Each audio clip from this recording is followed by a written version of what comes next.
Welcome, everyone. Thank you so much for joining me today for the last Learn Tourism Talks webinar of 2025. Today, we're going to talk about the new SEO, Search Everywhere Optimization. My name is Sarah Benoit. I'm the lead instructor of Learn Tourism, and I am the event coordinator of the Learn Tourism Conference. So we will be having our conference in Richmond, March 9th and 10th. I'd love for folks to join me there to learn in person. And we'll be covering lots of different topics related to emerging technologies, visitor experience, leadership, local impact, and things like that. So you can check it out at learntourismconference.com if you're interested in learning more. And I have been working in digital marketing since 2003. But the reason I'm so excited about this topic today is because I started my first SEO company in 2003. So search engine optimization has been what I lovingly refer to as one of the longest relationships of my life. It's the thing I've learned the most about. It's the thing I've taught myself the most because when I was in college, there wasn't anybody teaching this stuff. I'm thrilled today to just talk about how our evolution into the future with AI is not just leading us to a more technological future, it is also leading us to a more human oriented future. And that's the thing that I think is most exciting about what's transpired this year. It's all the cool new technology is awesome. I love that stuff, all the new features. But I think what's most exciting is as the technology evolves, our need to connect as real humans and people becomes even more important. And that's showing up in the data this year. So I think that means we are going to be focusing on quality when it comes to content and SEO. We're going to be focused on putting people first and how we serve our customers, our clients, our visitors, our residents. And I think all of that is just, it's in the very core of my heart that people be the focus and real connection be the focus, even when we're marketing. So, really quick, search everywhere optimization is a phrase that's been going around, but it was actually started and trademarked by one person who works for a really cool marketing company that's focused on taking their strategy to the next level. They basically define search everywhere optimization as the evolution of SEO into a full spectrum discoverability strategy. So, really looking at SEO as something that goes beyond just the search engines and really encompasses everything that you're doing online. And this paradigm's been developing, but we're really in a place where this paradigm now has to come into play and exist. Search everywhere optimization is the evolution of SEO. Oops, sorry, I went backwards there. Hold on one second. There we go. So the company that coined this term is named Deviation, and Ashley Lydell is the person who's written some great content about this. They've trademarked this, and their goal is really for us to think of it as something beyond just a concept or a marketing ploy, but it's really a cultural shift on how people are discovering brands, solving problems, making decisions, looking for products, and things like that. So it's really forcing marketing people to rethink how we've done things and for SEO people to understand that our role is a bigger role now, right? We have to evolve into that new role. And a lot of this has been driven by generational changes. Behavioral changes are what are really driving forward this new paradigm and this call to rethink how we're approaching everything. And it's because a lot of the Gen Z and millennials, not even the youngest generation, the Gen Alphas, but the Gen Z and millennials who at this point, millennials are parents, they can be 40 years old. It's really about how they have changed the way that everyone is approaching brands, approaching vacation planning, approaching where to buy the right shoes or where to go for dinner tomorrow night. Discoverability has expanded to everywhere. And a lot of that's because they're not just using Google to search, but they're using TikTok, they're using Instagram, they're using Facebook, they're using Pinterest, right? All for different reasons sometimes and to accomplish different goals. And so those channels that have really started to expand, not just from a personal influence, but the connections that people have to companies, to organizations that they want to support. So I think we're going to see that continuing forward. And we have a whole other generation of digital natives coming up that I think are going to reinforce this. Couple things Ashley said that I really appreciate. He's said some really articulate things, but two things stood out to me. Search everywhere is not just about ranking, it's about being found, followed, and remembered wherever your audience is looking. I thought that was a really great way. I think we have to get out of being at the top of Google. You've heard me repeat that over the years because being at the top is really subjective now. Everything at the top for me might not be at the top for you. So, number one on Google kind of went away a long time ago. So, we really have to get out of the ranking perspective and think just more about how are we being found? How are we engaging people? And how are we getting them to come back? And then he also said this approach means optimizing not just for keywords on Google, but for behavior driven discovery across social, community, and AI environments. It's about showing up where attention already lives, creating content that is platform native, and manufacturing content that shortens the messy middle of decision making. So again, this comes down to two things. One, we have to give people what they want and need in order to make decisions. We have to go where they are, right? I love this comment though about being platform native. And this is something that I've talked about in all my social media classes for quite a few years, but really understanding the power of having native content inside of an algorithm. So if you are using a scheduler or something like that, understanding whether or not that scheduler is impacting your discoverability is important because how native the content is being read really matters. And when you can, using things like Meta Business Suite is really valuable because if you're scheduling Instagram and Facebook from Meta, it's considered native content, right? And so typically it'll be a little bit stronger when it comes to being found. So search was a platform, and now search is really a behavior. And I think this is going to evolve going into the future as all of our tech continues to merge. We continue to have it in our pockets and on our wrists and all sorts of other places. We're really going to see that searching is, like I said, about discoverability and not just about Googling something. So let's get into the actual actionable pieces of this. And again, if you joined a little bit later, I just want to remind you, please feel free to put things in the chat or put them into the Q&A. I'm glad to answer any questions as we go along. So first, there's some basic things I want to say that I've repeated in almost every class I've ever taught. So I'm sorry if you've been listening to me for a long time and I'm beating the same drum, but brand is the root, right? The strength of your brand is always been important. It's always been the key in my mind. Going forward, though, it's even more important. It is the root of the tree that is your success, right? That is your business, your organization. It should drive literally everything, right? So your business or organization has to have real substance. It has to be rooted in something of value. People don't just want to know they want to know why you do things, not just what and how you do it, right? So that's of course an old Simon Sinek comment, but they really do. They want to know that motivators underneath of what you're offering, even if it's the most mundane products. They do want to know why you're showing up, why your staff is showing up, whatever it is, because they want to feel connected, right? They want to feel like they have a relationship. If you haven't revisited your mission, your vision, your values, all of that stuff becomes the cornerstone of the brand, right? And it does dovetail into your visuals, your colors, your fonts, your logo. But at the very core of the root is this mission, vision, and values conversation. And really thinking about your audiences and how those things are going to be relatable or relevant to your potential and existing customers. So everything else about your business, I think, comes out of that, right? Your marketing, your communications, the products that you offer, the services that you offer, the profitability, all of those things that are part of that tree of success come from the root of your brand being strong. And my favorite quote about brand is the brand is what's left after the marketing has swept the room, right? So it's going to be that thing that's consistent no matter where people find you.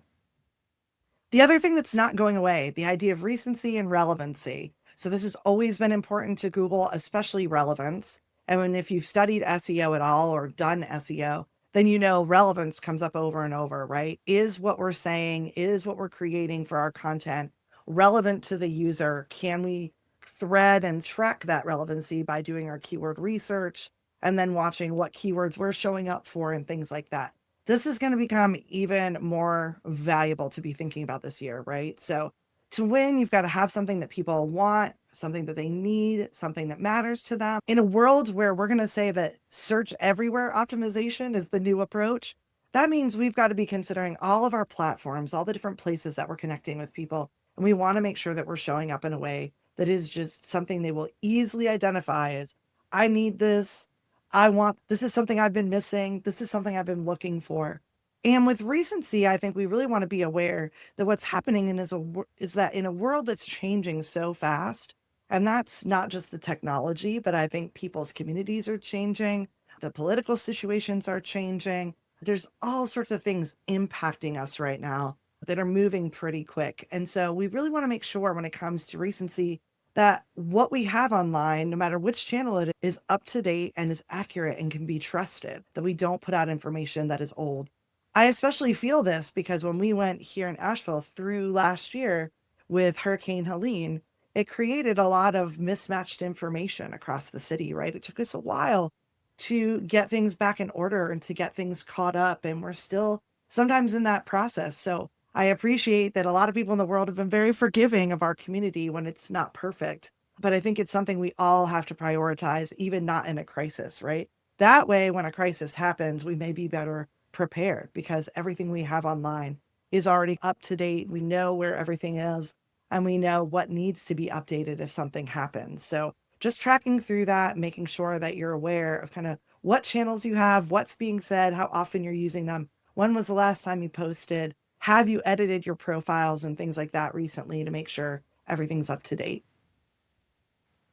And then the last piece I think is becoming super important and valuable is that you can more quickly and easily crunch your own data using an AI tool at this point. So this is something I've talked about again in a lot of my classes. Some of you will remember if you've been in my webinars over the years that I have championed something called prototype thinking in the digital marketing space.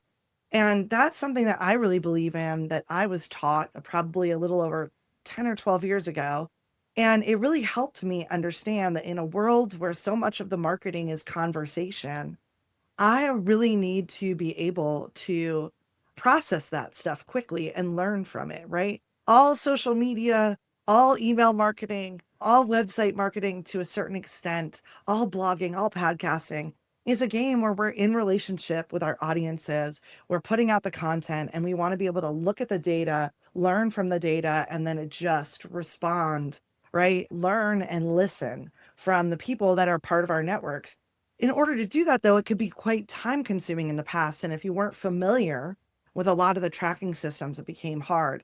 But now with things like Google Gemini or ChatGPT or Claude or Copilot, any of these AI chatbots, one of the things that you can do is export a lot of your spreadsheets of data, whether that's from the Meta Business Suite or it's from Google Analytics, and you can take that stuff and enter it into the chat and really work with the bot to try to learn more quickly from the data, understand what's working, what's not. So a good example of this would be right now, one of the things I've been doing this year is I'm able to take essentially a content report out of my Meta Business Suite for Facebook and Instagram.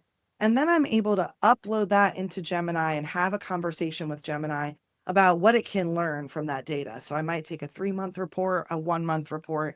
Over time, as I'm building that thread, I start to be able to ask questions about all the data I've been collecting throughout the year and get faster insights into what is the top content, what are the top audiences, what is working. I can do the same thing with Google Analytics and look at our top pages or look at our attribution reports. All of that stuff can be exported into a spreadsheet. So anyway, if you have questions about this, feel free to email me. But this is something, again, you can do with any of the tools that you're using. I will add one caveat, which is remove any personally identifiable information from your reports. So when I export a spreadsheet, I'm going to make sure that there's no like emails in there or personal names or anything like that. If I'm pulling GA4 reports from Google Analytics, I might remove the IP address column just because that's private information about people that I'm not 100% sure I want to give to a tool. I'll also add that if you're using the free AI tools, they'll still be able to help you. I do think the paid tools are a little bit better and have less mistakes in them when you're talking to them. But I will give Google Gemini and Claude a shout out for the work I've been able to do in there. And I have done a little bit in ChatGPT as well. So give yourself the opportunity in the coming year to learn from your data more quickly and build out that relationship with one of the AI bots if you can, because it's just going to help you build stronger relationships, learn in the moment while you're doing different parts of your marketing and optimization. So, what's not changing? I wanted to touch on this first so we could go over what has actually been a best practice in the past. And we are going to keep those best practices going forward, mostly because they focus on people and the people having a great experience being the number one priority. And also because they really focus in on having content online that is trustworthy and that is credible in a lot of ways, right? So these things we want to continue going forward, especially in the age of AI bots becoming part of all of our worlds and platforms.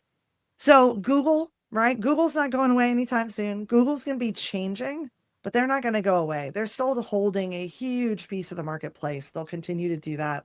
And their their EAT principle will continue to be really important. Experience, expertise, authoritativeness, trustworthiness.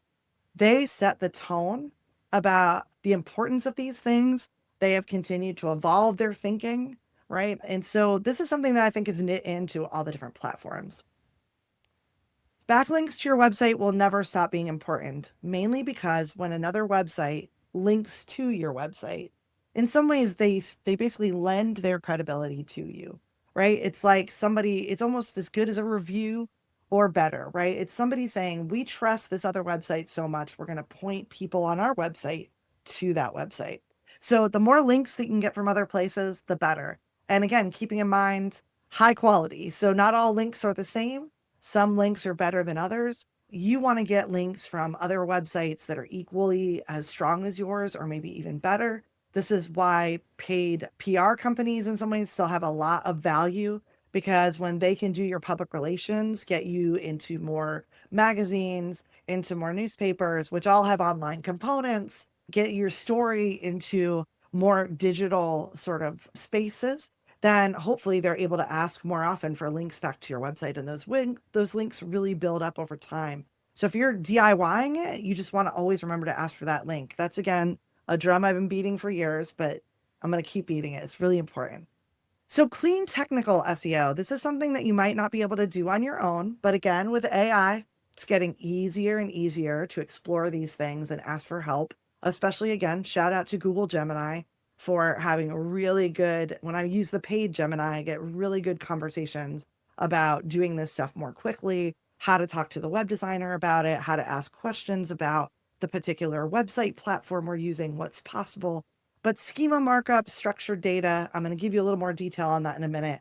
But that technical part of your website is still really important. And also just making sure that your site is loading fast, that it looks great on mobile. Those things have always been important. They're more important now than ever because the AI chatbots are definitely judging that in a lot of ways. So usable, valuable, great content. So high quality content still matters.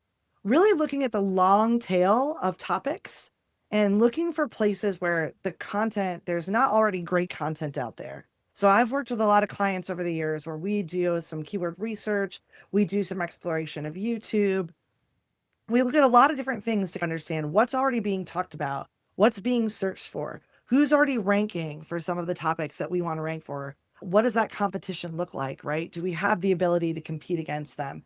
And then figuring out from there if some of the more competitive terms aren't something we can attain very quickly.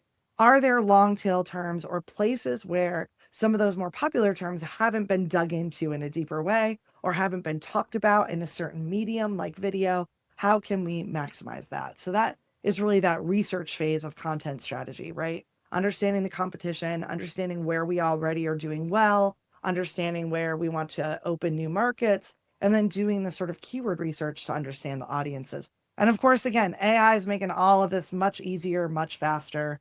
And it's a lot easier if you're not really experienced in this field now to learn along with the AI as it explains things to you. So super helpful stuff. Use clear, consistent handles and profile names. So again, that goes back to brand being important. But if you can, try to stay consistent across all your different platforms, even your email marketing newsletters and things like that, when you can make it really clear that people know they're seeing your brand, it really does matter. Fill out all your social media profiles completely. And also, if you have a listing on a big website like the Chamber of Commerce or your local destination marketing organization, if you have listings in different places, make sure you filled everything out, that you've taken the time, right, to upload your logo, put in the description, talk about what you offer, right? Also, keywords are still valuable. It's just we're using them a lot more conversationally now. So rather than stuffing keywords everywhere and being repetitive, now it's really a game of speaking naturally, speaking conversationally. Again, that's a long arc that's been coming for a long time, but making sure that in your bios, in captions, in post text, whenever it naturally makes sense and sounds good, to go ahead and add in your most important product and service keywords, right? And it might be that as you're writing posts for social media or putting up different videos and photos, if you have alt text or captions, that there might be different groups of keywords. There might be family oriented keywords. There might be business oriented keywords. Your audiences are not all in one pile, right? They're in different niche groups. So the keywords usually follow those different niche groups. So it's not like you're going to repeat the same keywords everywhere. You're going to have different keywords when you're trying to reach different audiences. Use high quality visuals and branded graphics when you can. Again, consistency matters. Stay on trend and be timely. So that's a big part of the web now, where people are really interested in what's happening now. So whenever you have events, whenever you have things going on that have a timestamp, utilize that, right? Look at what's trending in hashtags. That's part of that listening piece I'm talking about, listening and learning every month. So really just signing up for a newsletter that kind of gives you what's going on as far as trends on Instagram or trends on TikTok or whatever it is. Figuring out a way just to keep up to date with those things can be super helpful. And then when you're doing video, focus on value in the first 3 seconds. Whether that value is fun, entertainment, whether it's just stating this is what you're going to learn, or being very clear about why somebody would keep watching. It's like in that first few seconds, you want to make a statement that hooks people into staying on the video. And again, using alt text, just like captions, is really helpful in different scenarios, especially on your website, other places like that. So, all of those things, you've probably heard of them before. They're a cornerstone of SEO. We're going to stay with that. Here are some places where I think you'll be able to expand what you're thinking. So again, schema markup and structured data. This might require that you have a relationship with a web designer or a developer. It is something you could explore. I would suggest on paid Google Gemini. ChatGPT does an okay job, but I feel like paid Google Gemini, they're the grandpappies of this topic. Google is, and so they've got great information up there. You'll see this list. There's a number of different things that in the code of your website, you can add additional code to just enhance the search engine's understanding. So if it's articles and blogs you're writing regularly, or you have an e-commerce website with products, maybe you have a physical location, recipes, events, FAQs, how-to guides. If you're putting up lots of video content in a library on your website or across your website, jobs and organizational info. So these are all things that are already out there. They've already existed. Google has already always recommended them. Lots of us are not programmers, so we haven't done this in the past, but it's going to become more important going forward. So that's why it's worth talking about, right? So rich results, going to add the visuals to your search listings. It might be able to add your Google reviews, if you have great Google reviews, to your search engine listings. Those type of things are schema and structured data, very valuable in showing up. Voice search is also now being impacted by this stuff, right? So when people are using Alexa or Siri, schema markup and structured data is helping those types of systems, which are basically AI, to understand exactly what's on your website and know when your website is the great answer to a question, right? Or a resource for the person. And that also goes into all the other AI chatbots, right? So OpenAI's ChatGPT, Microsoft's Copilot, Meta's AI, Google's Gemini, all of those things. This schema markup and structured data will make a difference. So if you have a website and you haven't evaluated it in this way, If you're not working with a web designer or developer, 2026 might be a really great time to think about getting someone that could help you work on your existing website. I want to be clear, sometimes those people might be local to you. Sometimes they might be somebody that you need to meet and vet online. But I think having a web designer or developer to go to that can talk to you about enhancing your website next year is going to be key. The next thing that's really going to matter is social media optimization. So, again, we're going to stop thinking about SEO as just search engines or Google or any of that. We're going to really expand it to be thinking about all of our different channels. So, the average number of social media platforms used by adults in 2025 was around seven, right? So, just under seven different platforms for every person potentially. So that means some of us are using more, some of us are using less, but that's the average. So people are going between these different channels to get answers to their questions, to discover products, to find services, and so forth, right? So we really want to be thinking about how our social media strategy needs to connect to everything else, right? Our blog, our email, our website, our paid advertising, our owned media, our podcasts, things like that. I think it's going to be our YouTube channels. I think it's going to be really valuable to think about how we create content strategies that encompass all of these. And again, that's not new, but I think a lot of us were seeing, oh, we're getting results, even though our stuff is a little bit siloed still apart from each other. We really want that holistic view, right? Because we want our content strategy to incorporate everything in a more cohesive way, because that's going to speak to the AI bots that are running everything at this point, right? They're managing and changing and shifting all the algorithms that we're engaged with. Really, it's going to be important to make sure that when we say something, we say it across the channels at the same time. And especially if it's relevant to a trend or it's relevant to a particular thing happening in the industry, that's going to make it even more valuable and establish us as a trustworthy, authoritative source. Also, with your social media accounts, please, if you're not already, have all of your usernames and passwords stored somewhere. Please stop storing them in your browsers, which makes you very vulnerable to hacking unless you've had a professional really work on your computer for you and make sure that it's 100% safe. I think going forward, because social media is so valuable, because we're all investing so much time and energy and money, we really want to store those things somewhere safe. And I'm even changing mine now every year. So I do a password reset on all my social media once a year, usually around the beginning of the year, because I just want to make sure if there was breaches, if there's anything out there where that password got lost, it's not the same password anymore. So just protect your social media accounts. They really matter. They're a huge part of your marketing and they're so important that I feel like when you lose them to a hack, it becomes really stressful and frustrating. We're also looking at generative search optimization as part of this conversation, right? So this is, again, ChatGPT, Gemini, Copilot, Meta AI, Claude, right? All these different systems that are giving us the chatbots that we can go and engage with. People are now using those chatbots to discover all sorts of things. Now, the cool thing is quality content and the E principle are still strong here. So again, Google set a tone like many years ago, 20 years ago, around quality. Everybody has followed that tone to a certain extent. And so if you're doing great content, it's going to have value, right? In a lot of different ways. It is important to think about how you mix up long and short form. Short form content still does really well on social media and has great value. But as the AI chatbots have developed, long form content is also very valuable and important in establishing authority in the AI systems. So, again, looking at structured content mixed with in depth articles, things that are pretty valuable, that maybe are things nobody else has done a deep dive on, especially that can really elevate you pretty quickly, right? And again, we don't need to be overly formal. We don't need to focus on lots of industry lingo. We really want to be natural, conversational, so anybody who comes across the content can understand it.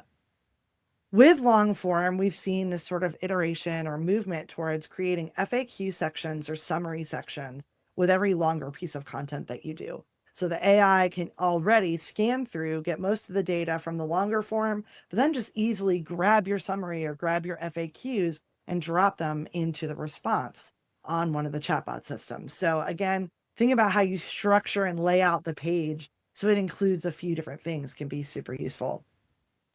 Also, I've been a big fan of Google Webmaster Tools over the years. Bing webmaster tools, so you can always make sure that your website is being indexed by the search engines. I think those tools still have value. And especially with Google Search Console, it's a companion tool to Google Analytics. If you set it up and you add the code or you connect it to Google Analytics and it verifies, then it will message you anytime there's any issue with your website. Have used this historically with all my clients. I get emails if there's anything going on with the website where it can't be seen by Google or there's some sort of issue with the technical end. So still those tools are going to be really valuable. And there's other bigger tools like ClearScope that are out there now that have really evolved. They used to be a place to do semantic keyword searches and really dig deep into the research about what people are searching for. They've now added whole sections around the AI chatbots, what's happening in that world. So those type of tools can also be super useful. And part of this is voice search optimization now, right? So many people, especially younger generations, they just talk to their devices. Lots of folks now have Alexa in their home and they're talking to it while they're there doing all sorts of things, right? Echo is another one.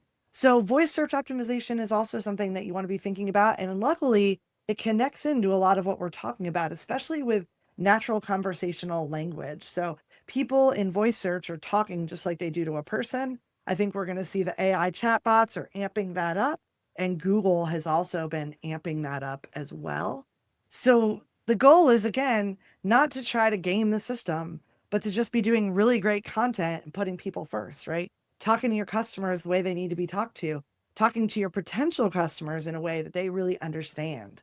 And so this is also really connected to mobile friendliness. So that point of having a high-speed website that works really well on all devices, the design is clean, the call to actions are clear, right? All of that stuff is going to make you actually do better in the world of voice search over time. So you can do some research on what people are looking for in tools like Ubersuggest or Answer the Public. Both of those tools are owned by Neil Patel, so they're advancing pretty quickly to incorporate voice search and AI search and different things. There's also another tool like ClearScope called Phrase. It's a little bit more affordable, tiny bit more per month.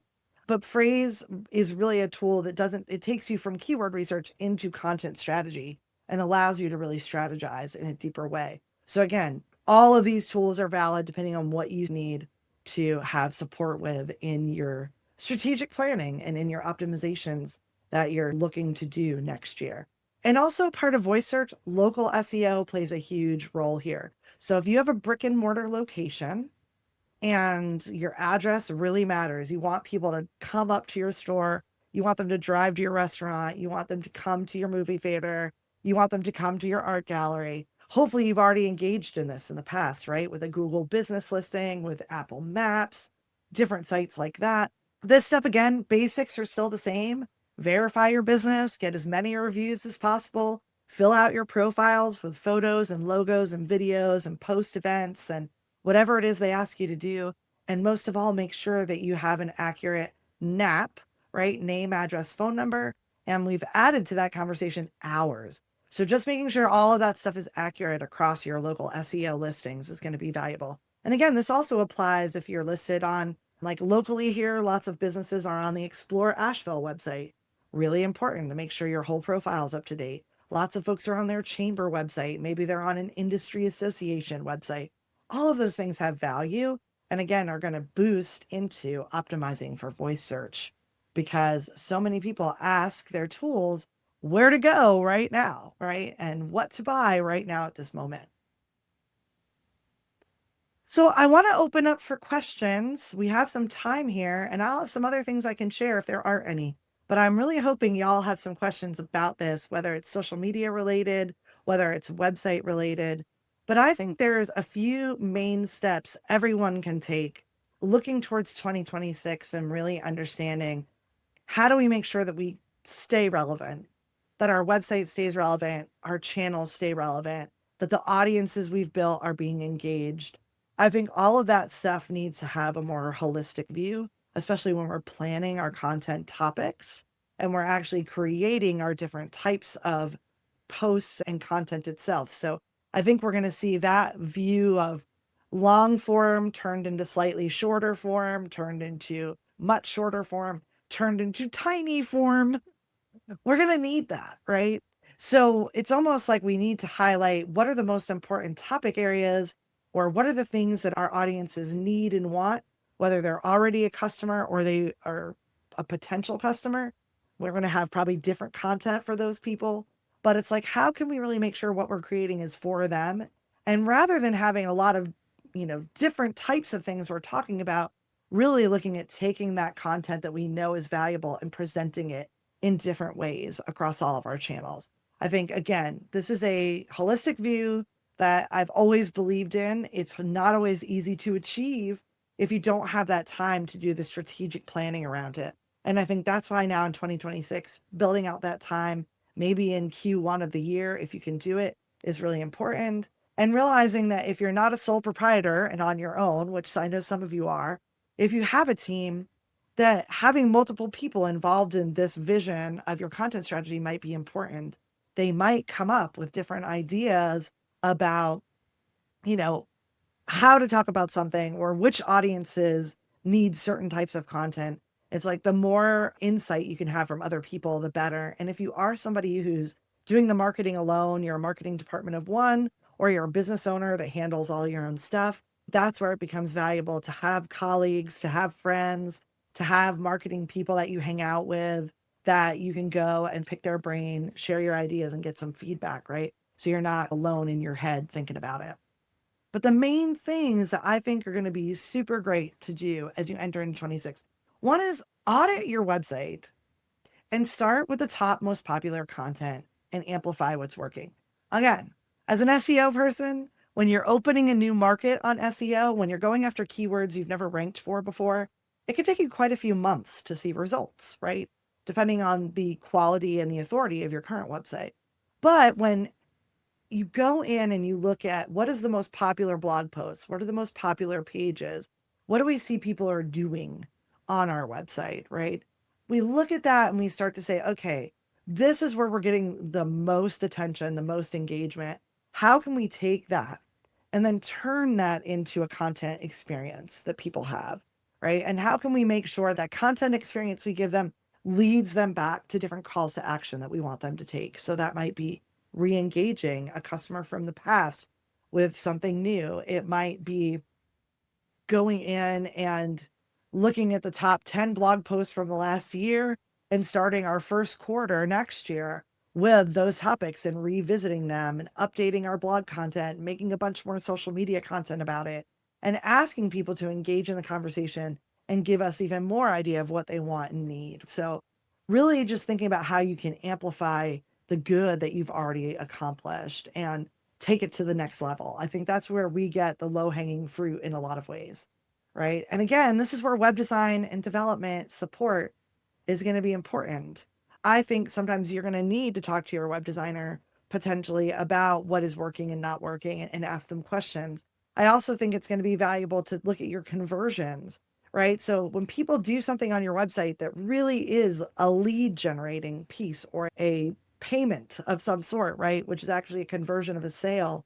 We want to make sure that we can really see those things on our website. So if you can see traffic and you can see top pages, but you can't see where people click, right? Or you don't have great tracking about what happens when they check out, or you don't have tracking on your forms when they reach out to you for more information, or you don't have tracking when they download a free ebook or something like that.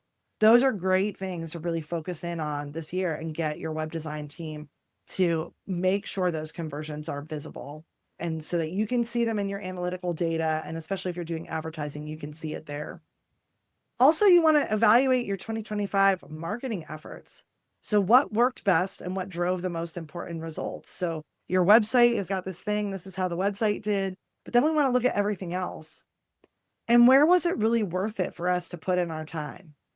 Is it that Instagram was our biggest driver of traffic and interest?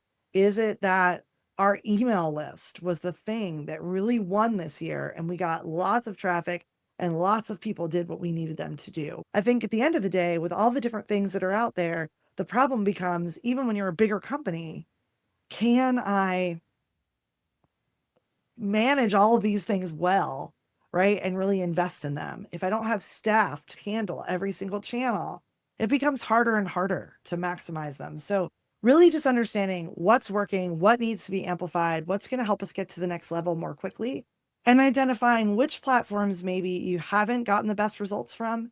Maybe you need to invest more time and energy in them, but you don't have that right now. Maybe you need to really decide if that's a great place to be. Maybe it's not. So being unafraid to say, this is where we're really going to invest our energy, time, and money. I think that's going to be really valuable because, again, we want to boost what's working. We want to follow that path where we see people are already engaged, excited, saying yes to us. And we want to see more of that. And building on that momentum is always easier than starting the momentum from the ground up. And then I think we really want to create a content strategy that's inclusive and cohesive, right? So that's where over the years I taught a lot about content planning. And I liked to use a plan where for each month we would have a theme based on keyword research that we did and understanding our customers like we did in the moment. So if we've been interacting with our customers, we know what they want and need. We can correlate that to what people are looking online for and understand the difference between our existing customers and the people that are maybe haven't discovered us yet. And so really kind of thinking to ourselves, we don't need to reinvent the wheel every time. If we want to be efficient and lean in our content production, we can really think about how we have an inclusive and cohesive perspective, right? So are there seasonal things we have to keep in mind throughout the year as we're planning our content strategy? Are there different places where we know certain products or services are more important than others? Are there certain areas where we know our clients will be having budget conversations or making decisions for the next year? Or do we have places where we know they are going to be engaging more with certain types of their own clients that can be benefited by us working with them? So, really understanding that customer journey and using that knowledge and expertise that you have to then create a content strategy that I think is, like I said, people first and also is really making it so straightforward and easy for people to find what they want and need. And for the bots to understand that you're making it that easy is what's going to make them want to bring you into the conversation when people are talking to them. So again, it's not about, I do want to say you should always be creative. You should always be trying out new mediums and styles and things like that. I think, if you haven't done short form video, then dive into that and see what happens. If you haven't been doing carousels, do that. If you haven't done live streams, try that. We never want to take away from the creative part because that part of behavior is shifting all the time, right? Like what the public is doing on the internet is a moving target, right? But what we want to think about is from a content topical perspective, from a brand perspective, what we know we're bringing to the table from an audience perspective, what we really know about the people that we want to attract.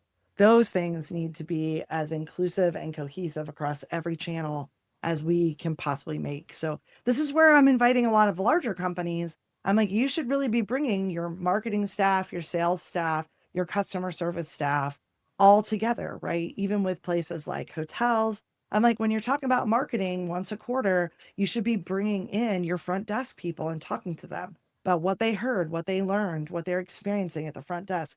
They're getting a different perspective than what somebody else is getting sitting in an office looking at Facebook. So the more also we can bring people together to help develop that strategy, the better it's going to be. And I'm a big fan, if you're working on your own in a lot of ways, of not hesitating to talk to your own competitors, right? To talk to other people in the industry, hear from them what's working, what's not working. That can always infuse you with more creativity and more ideas about how to do things that the market are really going to respond to.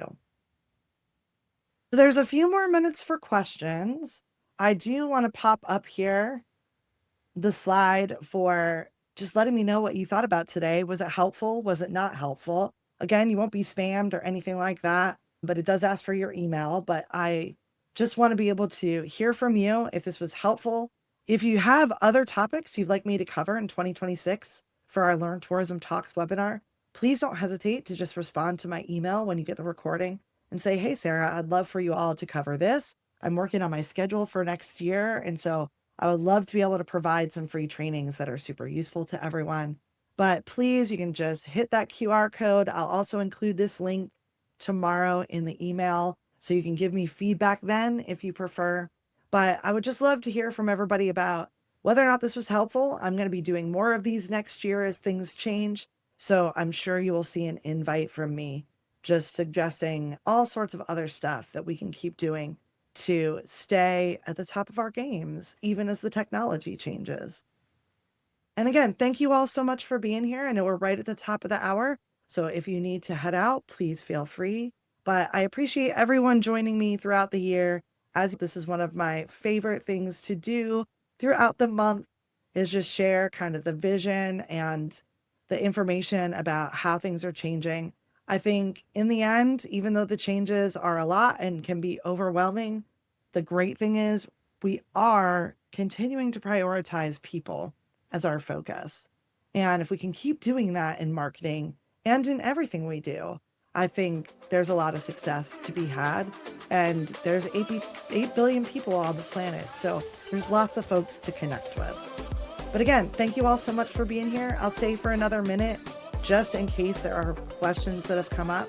But thanks again. And I look forward to seeing you at our next Learn Tourism Talks webinar. Have a great day. And thanks everyone for being here. I'm so glad that was helpful, y'all. Hopefully these are some actionable steps. Have a great rest of your day and enjoy the holidays. I will hopefully see you in 2026.